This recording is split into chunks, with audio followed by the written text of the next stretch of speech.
Et donc oui, aujourd'hui j'ai envie de vous donner un tips voyage parce que c'est vrai que je vois souvent des gens essayer de rusher les villes. Alors déjà, c'est pas une bonne chose à faire, mais surtout d'aller de ville en ville. Je m'explique. C'est-à-dire que, par exemple, vous êtes dans le Kansai, qui est la région de Kyoto et d'Osaka, Kobe, Nara. Vous vous dites, ah bah il y a toutes ces villes, j'aimerais bien les visiter. Donc vous allez passer 2 jours à Kyoto, 2 jours à Osaka ou un jour à Osaka, un jour à Nara, un jour à Kobe.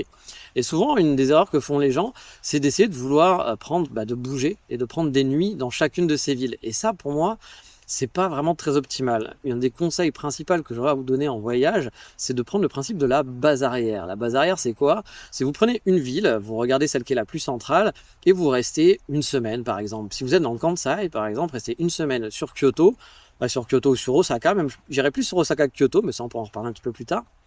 Mais vous allez rester par exemple une semaine sur Osaka. Donc vous posez vos valises dans un hôtel et vous ne les bougez plus. Et l'avantage, il est simple, c'est que vous n'avez pas à vous trimballer les valises à chaque fois dans des trains qui peuvent être bondés, puis devoir tout préparer, refermer sa valise, la rouvrir, etc. à l'hôtel, attendre de pouvoir que le check-in soit possible, blablabla, le check-out, bref, vous connaissez tous les problèmes qui sont liés à l'hôtel. Là, vous restez dans un hôtel. Et pourquoi on peut rester dans un hôtel? Parce que au Japon, les trains sont très pratiques. Je vais prendre un exemple. Admettons que vous restez à Osaka. Moi, quand je suis venu en vacances au Japon, ma base arrière, quand j'étais dans le Kansai, c'était Osaka. Je restais 2 semaines dans un hôtel. Et pour venir à Kyoto, c'est 45 minutes avec un train. Ça va même être 30 minutes porte à porte suivant où est votre train. Donc, ça va dépendre de quel train vous allez prendre, parce qu'il y a plein de compagnies différentes. Donc même si votre hôtel est un peu éloigné d'une autre gare, vous allez pouvoir trouver une gare très proche qui va pouvoir vous permettre d'aller à Kyoto très rapidement. Donc Kyoto, c'est 40 minutes.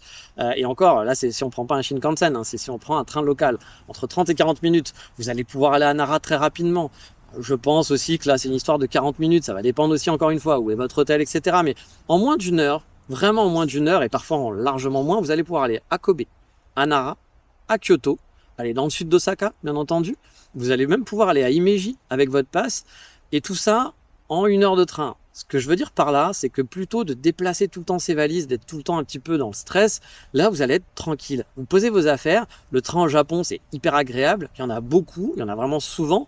Du coup, pas se prendre la tête, et c'est une solution qui est beaucoup plus simple pour voyager et qui est plus reposante.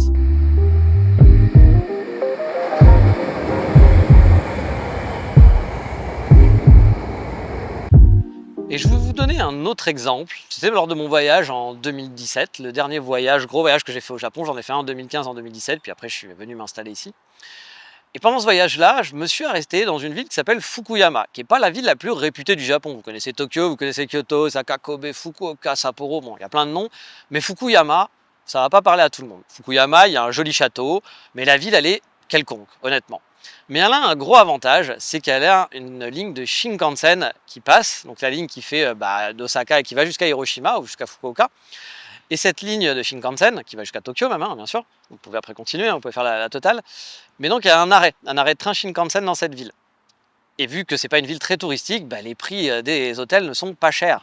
Et par exemple, j'avais pris, je crois, 7 jours sur place pour 30 € la nuit, ce qui était rien, voilà, à l'époque. Et puis il n'y avait pas le système de l'euro et des yens maintenant, donc c'était vraiment un très très bon prix. 30 € la nuit. Alors c'est vrai que la ville en elle-même, elle n'est pas folle. Voilà, vous visitez le château, mais bon, il n'y a rien de foufou. Mais le gros avantage, c'est qu'un, vous n'allez pas payer cher, et de deux, vous avez encore une fois plein de day trips à faire, et vous êtes central. J'ai pu aller à Hiroshima en moins de 20 minutes, j'ai pu y aller 2 fois, faire les allers-retours, sans bouger les valises pour aller après à d'autres endroits. Donc à la même période. J'ai pu aller à Onomichi, qui est une ville que j'adore. On peut y aller soit bien Shinkansen, de façon très très rapide, parce que c'est la station suivante, si je dis pas de bêtises, ou alors avec un train local qui est magnifique, qui suit la côte, où on voit la mer et tout, c'est super beau, et les îles en face.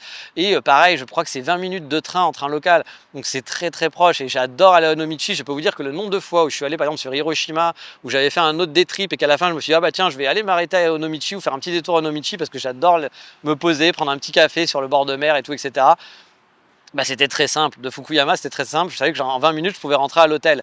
Donc Hiroshima, Miyajima, bien entendu, Onomichi. Je suis allé aussi dans une île aux lapins qui était à 1 heure de Fukuyama. J'ai pu faire Tononoura, qui est une ville qui est un petit peu connue, une ville de pêcheurs, qui est un peu en dehors du circuit touristique classique, mais pour ceux qui vont un peu plus deep, on va dire, au Japon, le connaissent parce qu'il y a la réputation que Miyazaki s'en serait inspiré pour faire son animé Ponyo.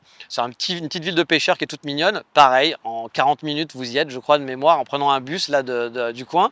Et j'ai pu aller aussi même jusqu'à Shikoku, l'île de Shikoku, en 2 heures. Comme je vous l'ai dit, les day trips d'une heure, c'est bien. 2 heures, ça commence à être un peu le max, mais ça se fait. Par exemple, vous allez partir, vous allez vous lever vers 7h30, 8h. Vous prenez un train à 8h30. Vous êtes sur place à 10h30, ce qui est tôt encore. Vous avez, je sais pas, 6 heures pour profiter jusqu'à 16h30. Puis à 16h30, vous dites, bon allez, on rentre, il commence à faire nuit. 2 heures de trajet. À 18h30, vous êtes arrivé à Fukuyama, vous faites un petit resto et tout va bien et vous vous couchez pas tard.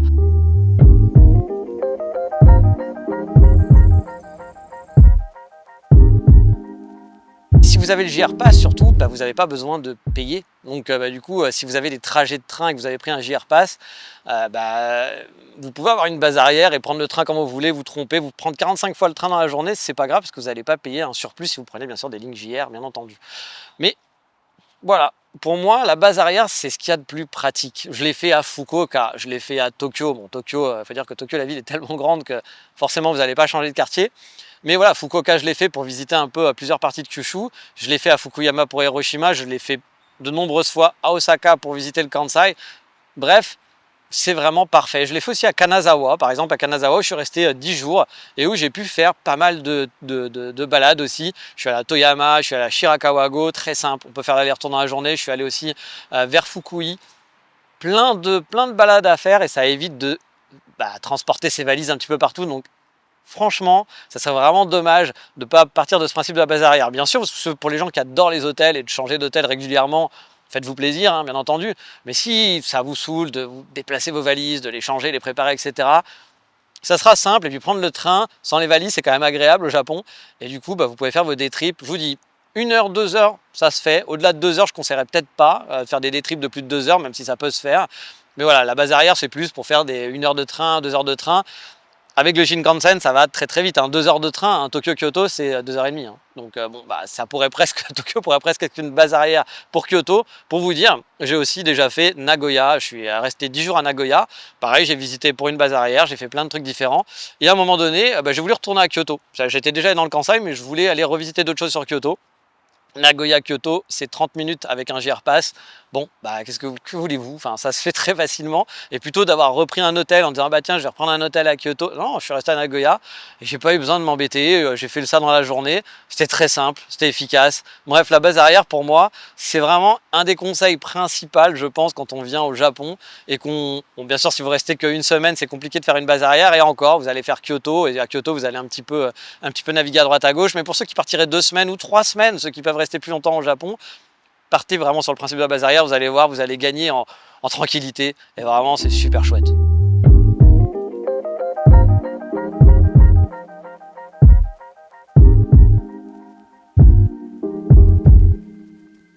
Et puis j'ai une dernière astuce pour vous qui je pense peut vous quand même bien vous aérer l'esprit totalement, c'est l'envoi de valises. Ça se fait beaucoup au Japon d'envoyer sa valise quand on va d'un hôtel à l'autre. Les Japonais ne voyagent pas avec des grosses valises, ils voyagent souvent avec des toutes petites.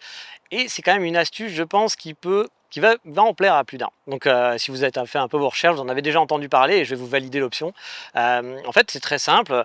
Dans votre hôtel, vous allez demander à envoyer votre valise à un autre hôtel, par exemple. Alors, je vous parle d'hôtel, mais si vous êtes dans un Airbnb, vous pouvez le faire vous-même. Alors là, vous n'avez pas demandé à votre logeur de faire ça, mais vous allez dans une société de transport. Mais l'hôtel, ils ont l'habitude, ils pourront même remplir vos papiers, donc ça sera encore plus simple. Comment ça se passe? Vous avez votre valise, vous demandez en fait à la réception de faire l'envoi de valise.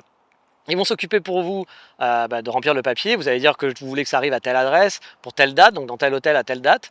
Et après, un transporteur va s'en occuper et ça marche à la perfection. Franchement, ça marche très très bien. Il n'y a pas de perte, il n'y a pas de vol, il n'y a pas de retard. Tout fonctionne magnifiquement bien. Pour vous donner un exemple personnel, parce qu'il n'y a que ça de mieux, on donner des exemples quand on l'a vraiment testé. Moi, j'ai testé plusieurs fois. Et une fois, par exemple, c'était à Kanazawa.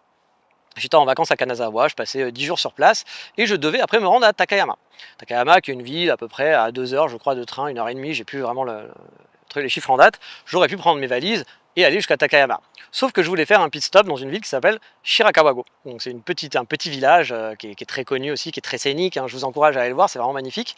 Et donc je voulais faire mon arrêt là-bas et je voulais pas me trimballer en bus mes grosses valises, plus les laisser dans un locker, peut-être qu'il n'y a pas de place, etc. Puis vous restez que quelques heures sur place, vous devez reprendre un valise, bref c'est du stress, c'est chiant, c'est pas pratique. Donc ce que j'ai fait, je suis allé voir un transporteur qui était à côté de mon Airbnb. On a rempli un petit papier le jour même, c'était le matin. On a rempli le petit papier. Ok, pas de problème, on lui a filé l'adresse de notre hôtel, pas de souci. On leur a laissé les valises, on est parti l'esprit libre. On a fait on a pris notre bus, on a fait notre petite excursion là, de 4-5 heures à Chiracavago. On est arrivé à l'hôtel vers 18 heures et nos valises étaient là, elles nous attendaient. C'est pas magique ça? C'est quand même super pratique. Et donc, esprit libre, très peinard, très tranquille. Je vous conseille pas forcément tout le temps de le faire du jour pour le jour même, hein, parce que peut y avoir aussi parfois des trajets qui vont être un petit peu longs. Je connais pas toutes les grilles de trajet, donc parfois c'est peut-être mieux que le préparer la veille, voilà, de préparer ça quand même un peu en amont. Mais c'est franchement très pratique. Je vous donne un autre exemple qui peut être pratique pour ça. Vous voulez faire une petite rando en montagne, dans un chalet, etc. Et puis, je sais pas, vous êtes à Kyoto et vous voulez pendant 2 jours aller dans les montagnes de Wakayama, je dis n'importe quoi, et aller après finir votre périple à Osaka. Et du coup, à Kyoto, quand vous partez, vous envoyez vos valises, hop, pour Osaka. Pendant 2 jours, vous partez juste avec des sacs à dos, en mode rando, à fond la randonnée. Voilà, vous allez dans un petit chalet de montagne, vous passez une soirée, ouh, c'est super, on mange de la raclette. Non, on mange pas de raclette, mais bon, vous avez compris le délire. Et vous arrivez au bout de 2 jours, vous repartez de votre petite périple rando, vous retournez à Osaka, vous arrivez dans un nouvel hôtel et là, miracle, votre valise vous attend. Pendant 3 jours, ils l'ont stocké, ils l'ont ramené le jour J pour que l'hôtel puisse l'avoir, donc comme ça ils n'emmerdent pas l'hôtel, voilà, c'est stocké chez eux. Il y a des transporteurs partout au Japon, il faut savoir, ils ont c'est tentaculaire, hein, c'est autant que les combini, il y en a vraiment dans tous les coins. Donc du coup, ils gèrent ça très bien, il n'y a jamais de vol, il n'y a jamais de perte. J'ai des amis qui ont fait ça, qui étaient un peu, voilà, un peu réticents à le faire, parce que on est toujours réticents à dire: «Allez, je donne ma valise, s'ils me la perdent, il y a toutes mes affaires dedans, je suis dans un pays étranger, compliqué». Mais franchement, ça ne craint rien du tout. J'ai jamais entendu quelqu'un se plaindre. Alors ça peut être arrivé un jour, hein, il y a peut-être eu un souci, mais je pense que vous avez 90-95% de chances qu'il se passe rien et que votre valise arrive à temps. Bref, ça peut être un tip vraiment pour s'aérer l'esprit. Et donc bon, on va s'arrêter là sinon pour cette vidéo. Vous l'avez compris, la base arrière, c'est quand même très pratique aussi pour ça. Après, si vous voulez faire des hôtels, parce que vous avez envie de tester plein d'hôtels, toutes les soirs, changer d'hôtel, etc., bien sûr, faites votre kiff. Mais si vous êtes du genre à pas vouloir trop vous stresser, être pépouze, prendre votre temps, la base arrière, c'est parfait. Bon alors, si vous voulez faire des hôtels et pas stresser, vous avez aussi le combo hôtel envoi de valise. C'est un petit budget quand même, si vous faites ça tous les jours. Mais là, pareil, vous aérez l'esprit, vous êtes tranquille. Bon, faut quand même préparer et fermer sa valise, donc ça reste quand même un peu chiant de bouger tout le temps. Mais bon, voilà. Au moins, vous avez ça, vous n'avez pas à vous les trimballer. Bref, la base arrière, c'est super pratique. J'espère que ça vous aura donné des petites idées, des petites envies. Si vous restez une semaine dans un endroit, franchement, ça vaut le coup. Si vous voulez visiter le Kansai qui est toute la région Kobe-Osaka, comme je l'ai dit, franchement, faites une base arrière à Osaka ou à Kyoto, voire à Kobe ou à Nara, pourquoi pas. Mais voilà, faites une base arrière, vous serez plus peinard et vous pourrez voilà, faire des petits day trips. Ça se fait très facilement. Ça se fait dans le Kyushu. Alors, Kyushu, vous n'allez pas aller partout dans le Kyushu, hein, mais pour être autour de Fukuoka, moi je l'ai fait à Fukuoka, puis je suis allé dans différents endroits à 1 heure de train de Fukuoka sans aucun problème. Vous pouvez aller à Kumamoto, je pense, faire un aller-retour à Kumamoto, ça se fait par exemple en restant à Fukuoka, comme ça vous n'avez pas vos valises encore une fois à vous trimballer. Tokyo, forcément ça se fait, moi je l'ai fait autour d'Hiroshima, comme je vous l'ai dit, bref, ça peut se faire dans plein d'endroits et franchement je le conseille à 200%, c'est vraiment très très pratique. Bon j'espère que ce tips vous aura aidé et vous aura plu, comme d'habitude, petit commentaire si vous avez des suggestions, si vous l'avez testé et que vous validez, si vous avez testé l'envoi de valise ou si vous avez eu des problèmes avec l'envoi de valise, dites-le, parce que je n'ai jamais entendu de problème d'envoi de valise, donc n'hésitez pas, hein, ça me permettra au moins de peut-être de dire oula, peut-être freiner un peu sur le truc, mais honnêtement, je n'ai jamais entendu personne se plaindre de ça. Bref, n'hésitez pas à commenter, le like, à vous abonner pour avoir les nouveautés sur les nouvelles vidéos, vous savez comment ça marche, hein, et puis ça fait connaître l'algo. Bref, vous connaissez la chanson, c'est toujours la même, ça me fait plaisir, et je vous dis merci par avance. En attendant, pas dégueu, on va aller faire une petite balade autour du lac quand même, non, je pense, mais ça sera pour une prochaine vidéo, ou une vidéo qui a peut-être déjà été publiée, car je ne sais pas quand je publie mes vidéos. Mais vous vous doutez bien que là, je suis parti pour aller tourner une autre vidéo un peu plus en mode balade. Allez, sur ce, je vous dis ciao, bye bye, matane.